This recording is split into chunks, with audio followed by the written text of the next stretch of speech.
شمر که قلب شیعه را سوزانده، هی نسل به نسل خلق را گریانده.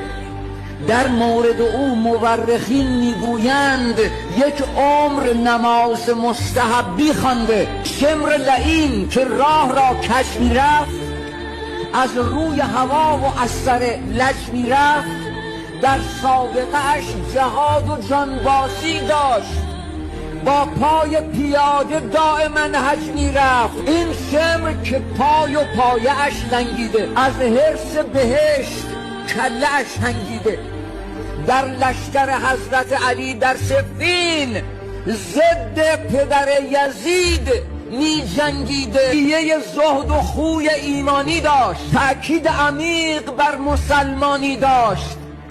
شمر اهل شراب و رقص و کنسرت نبود، یک پینه اصل روی پیشانی داشت.